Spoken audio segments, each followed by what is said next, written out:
Hello everyone and welcome back to the channel. MTG Box Analysis here to take another look at Ravnica Remastered. This particular collector booster box comes from the same case as Monday's box opening, so we have a better chance of pulling a serialized card in here now that we've cracked open one of the 6 boxes in the case. So let's just go ahead and crack this thing open and see what kind of value we can find inside of these 12 packs and compare it to Monday's box opening, as well as the box that we opened up previously. However, that one had a serialized stomping ground, so there's really no comparison. Apologies for the cut, but I moved the box to the right and hit my mouse and hit the stop recording button. So let's go ahead and resume. An Elf Knight token. Then we're going to see ourselves a Supreme Verdict, followed by a Steam Vents coming in as our first shock land with a Breeding Pool in Retro Frame. All right, 2 for 1. All right, and behind this, we're going to see ourselves a Phyto Hydra coming in as our main set rare. Let's get my pile straight. And then we're going to see a Persistent Petitioners, followed by a Loaming Shaman. Then we've got a Golgari Guildgate, followed by a Gruul Guildgate, a Rakdos Firewheeler, and Eyes Everywhere. Then we're going to see a Boros Guildmage with a Thrill Kill Assassin, a Scorch Rusalka with an Undercity's Embrace, and a Forced Adaptation. All right, sliding into pack number 2. Let's see if we can keep the Shockland train rolling along. This one is going to start off with another Elf Knight token, followed by a Ghostway coming in a retro foil, with a Philbit the Lost coming in the anime, with a Sphinx's Revelation, and then we're going to see Massacre Girl from the main set, with a Skullcrack in retro foil. Then we get a Frilled Mystic, followed by a Goblin Electromancer, with a Rakdos Guildgate. Then we're going to see a Murmuring Mystic with a Sunhome Stalwart, followed by a Sunder Shaman. Then we're going to see Casmina's Transmutation with another Persistent Petitioners, and an Ill-Gotten Inheritance with a Syndicate Messenger in the back. All right, rolling into pack number 3 here. No shock lands in pack number 2, but that's okay. We already got 2 for the box. We got ourselves a Sapperling token, followed by a Stitch in Time that is serialized, number 54 out of 100. That is amazing. That is my second serialized pull in 3 boxes. Behind that, we are going to see a Watery Grave in Borderless with a Tidespout Tyrant in retro. And behind that, they always stick. We get a Repudiate and a Replicate coming in as a split rare, followed by a Shambling Shell in foil with a Debt to the Deathless, an Arboreal Grazer. And then we're going to see ourselves a Golgari Guildgate with a Sky Husser, an Overwhelm. Then we've got a Golgari Finebroker, followed by a Krenko's Command, Conclave Equinaut, and then we're going to see ourselves a Repeal with a Petrohydrix in the back. Let's take a look at that serialized card one more time. Stitch in Time. Very cool to see this. It's not a shock land, but that's okay. Let's go ahead and put that down nice and gently and slide into pack number 4. Now, I don't anticipate seeing any more serialized cards. I've not heard of anyone pulling 2 in a box. We've got ourselves an Elf Knight with a Philbit the Lost coming in anime foil, with a Dami Raid anime non-foil. Then we get ourselves a Blind Obedience, followed by an Infernal Tutor. Then we're going to see ourselves a Shattering Spree, followed by a Gruul Guildgate, a Totally Lost. And then we're going to see ourselves a Golgari Signet with an Orzhov Enforcer, followed by a Mausoleum Turnkey. Then we're going to see a Wormweaver Coil, followed by a Scab Clan Mauler, a Balshrid Spy. Then we're going to see the Blind Hunter with a Boros Elite. All right, next pack up. We can get it open here. Still can't believe we got another serialized card. All right, so this one kicks off with a Goblin token. And behind that, we're going to see ourselves a Crypt Gas coming in foil anime borderless. Very nice to see that. And right behind that, we get ourselves another Crypt Gas. I'll take that duplication. Then we're going to see Krenko Mob Boss in retro with an Unbreakable Formation coming in as our main set rare. Then we're going to see a Coiling Oracle, a Golgari Thug, a Dimir Guildgate.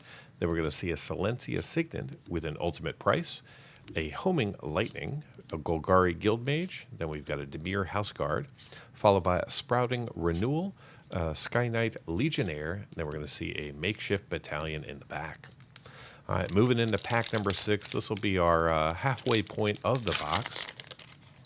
Still sitting at 3 shock lands and 5 animes. We got an Elf Knight token, followed by Tajik Legion's Edge in retro with an Overgrown Tomb, another shock land for us, followed by a Deathrite Shaman in retro.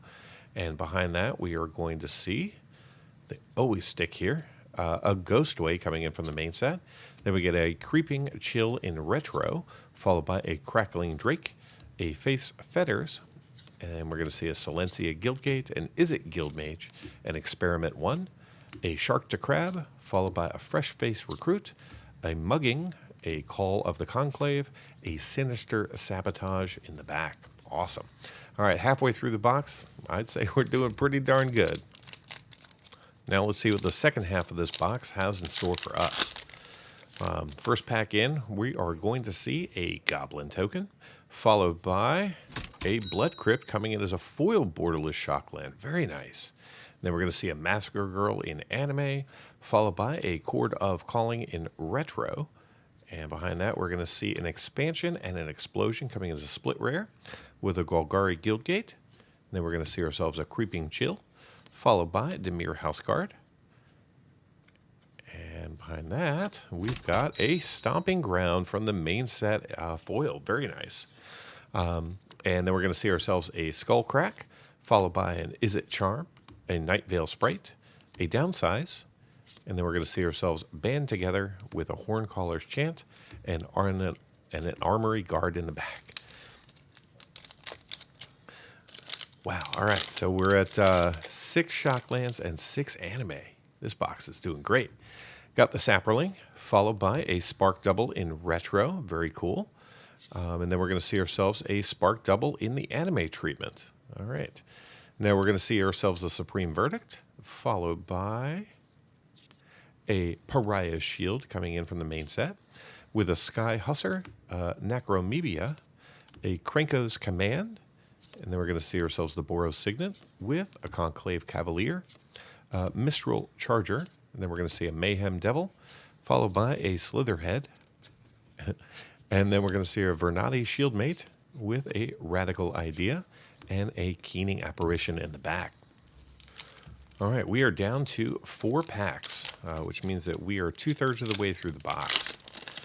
This pack is going to kick off with a Bird token, and behind that we are going to see an Illusionist Bracers in retro foil with Tomic Distinguished Advocate in anime with a Stitch in Time non-serialized. And then we're going to see a Quasa Duplicate, followed by Drift of Phantasms, Light Up the Stage. And then we're going to see an Izzet Guildgate with an Orzhov Guildgate. Then we're going to see a Moldervine Cloak, followed by a Utopia Sprawl. Then we get a Krulian Sphinx with a Leapfrog, an Arboreal Grazer, and we're going to see ourselves a Dogpile with a Keymaster Rogue in the back. All right, sliding into pack number 10. This pack starts off with a Saproling token. And behind that, we are going to see Tulsimir Wolfblood coming in as our retro foil with Karlov of the Ghost Council, Mythic coming in from the anime series. Very cool to see that. Then we get ourselves a Thespian Stage, followed by a Borborgamos Enraged. Then we're going to see Muddle the Mixture with a Mage Rites Stone. And then we're going to see Compulsive Research, Simic Signet, followed by a Plaguecrafter, Ministran of Obligation, Orzhov Guildmage. Then we're going to see a Debtor's Transport, Bomber Core, followed by Mephetic Vapors, and the Rats. All right, 2 packs remaining. I think we're sitting at 6 shock lands. My average has been 7 to 9 per box. Hopefully we get to see at least 1 more, if not 2. All right, we got ourselves a Bird token, followed by, there we go, Steam Vents coming in foil retro. Very nice to see that. Big hit for us. Then we get ourselves Ral Zarek in anime, followed by a Pack Rat in retro. And behind that, we're going to see Master of Cruelties, Mythic from the main set. Very nice. Then we get a Vindictive Vampire, a Shambling Shell, followed by a Persistent Petitioners again, Cartel Aristocrat. And then we're going to see a Gruul Guildmage, followed by a Stalking Vengeance, a Drudge Beetle, a Disembowel, followed by a Faith's Fetters, and a Greater Forgeling. Very nice. All right. Final collector booster pack for this box. and then we'll jump right into the MTG box analysis. So our final pack is going to kick off with a Goblin token. And behind that, we're going to see a Prime Speaker Zagana, followed by Savra, Queen of the Golgari, coming in anime. Very nice to see that. Then we're going to see a Dark Confident Mythic coming in retro. Very awesome. And then we're going to see Gideon Blackblade coming in from the main set, another Mythic. Then a Simic Guildgate, followed by Muddle the Mixture. Then we get a Silencia Guildgate with an Azorius Guildgate, a Loaming Shaman, a Gate Colossus, a Simic Guildmage, Gather Courage. Then we're going to see a Judge's Familiar with a Titanic Brawl, and Eyes in the Skies is our last card. All right, so I'll get everything sorted, organized, and be right back with the MTG box analysis. Let's get things started by reviewing the contents of the box. Using this chart, we can see the set shaded in gray, the foils we observed in orange, and the non-foils in green. In the non-foil space, we saw 36 retroframe cards, 3 borderless Shocklands, and 9 borderless anime cards. In the foil space, we saw between 9 and 14 cards for each of the colors of Magic, along with 20 foil retroframes, 1 foil borderless Shockland, and 2 anime borderless. Moving into coverage, in the non-foil space, we saw 48 unique cards of the 175 cards that we were eligible to see, giving us 27% coverage. In the foil space, we saw 131 unique cards, giving us 28% coverage of the set. Our highest coverage among the colors of Magic in foil was a tie between white and green, each seeing 44%. And just like the other 2 collector booster boxes opened thus far on the channel, we saw 0 duplication, meaning that we saw no 2 cards of the same frame and foiling. Pivoting to coverage by rarity, in today's box we saw 56% of the commons and 28% of the uncommons that we were eligible to see in non-foil. We also picked up 20 of the 85 rares for 24% coverage and 4 non-foil mythics for 14% coverage. In the foil space, we saw 45% of the commons and 37% of the uncommons, along with 23 foil rares for 15% coverage and 2 foil mythics for 4% coverage. Now, before getting into the value of today's collector booster box, let's baseline with a look at the value of the set. Now, it's only been a little while since I've looked at the data, but this chart displays all 466 cards that you can pull from a collector booster pack using non-foil market prices as of January 22nd, 2024. Currently, the set contains 40 cards valued over $10, which is up 1 card from Monday's video. There used to be 11 standard frame cards valued over $10, and now there are 13 because the Guardian Project and the Stomping Ground have both increased in value. There are still 12 retro frames valued over $10, but 7 of these have gone up in value. And in the borderless space, the Ultivara Hellkite has dropped below $10, leaving us with 15 borderless cards valued over $10. The set currently contains 21 cards valued between $5 and $10 and 67 cards in the $1 to $5 range. The other 338 cards in the set are valued under $1. Now, a full set of all 466 cards in non-foil has a current market value of $995.29, which is up about $10. Now let's begin to recap the actual observed value that we saw in today's box, starting off with a look at the non-foils. In today's box, we saw 4 cards valued over $10, and all of them were Shocklands. We saw the Overgrown Tomb, the Watery Grave, and Steam Vents in borderless, and the Breeding Pool in retro frame. We also picked up 2 cards in the $5 to $10 range and 9 cards valued between $1 and $5.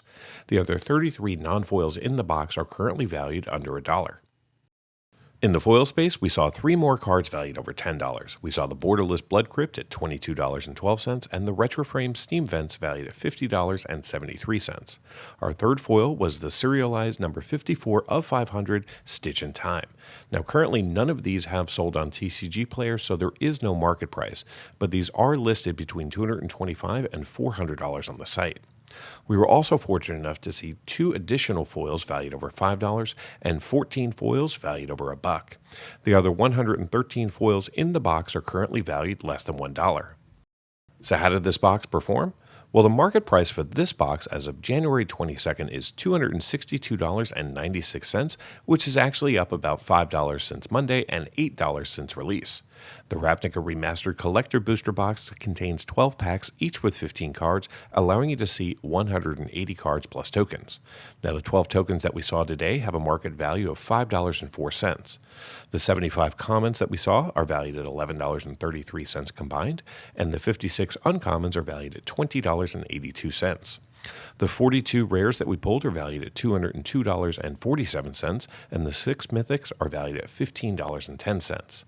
Add it all up, and the grand total for this box comes up to be $254.76 in card market value without the serialized card. However, if we add the serialized Stitch in Time, our rares jump up to $427.47, which brings our grand total for the box up to $479.76. If that had just been a $10 card, this box would have been break even. But because we did see the serialized card, the box was a gain of over $216.80 from the market price, and means that this box returned 182% of the market price in card value. Now, for those of you interested in cards valued just over $2, the numbers look like this. In total, we saw 25 cards valued over $2 in this box, and they have a current combined value of $434.26, which means that those 25 cards represent 91% of the total box and 165% of the market price for the box. Before we close out the video, let's compare the 3 collector boxes opened thus far on the channel. Here's a recap of what we've seen across the boxes. For the most part, they've been pretty consistent. However, there have been slight variances in the borderless anime and the borderless shockland categories. The retro foil gap is explained away by the serialized cards found in Box 1 and Box 3. From a value perspective, here's how the 3 boxes look using market prices as of January 22nd, 2024. Box 2 held the most value for the main set foils with $33.58 in total value. Today's box contained the most value for the non-foil retro frames, and again, Box 2 contained the most value for the foil retro frames when we exclude the serialized cards.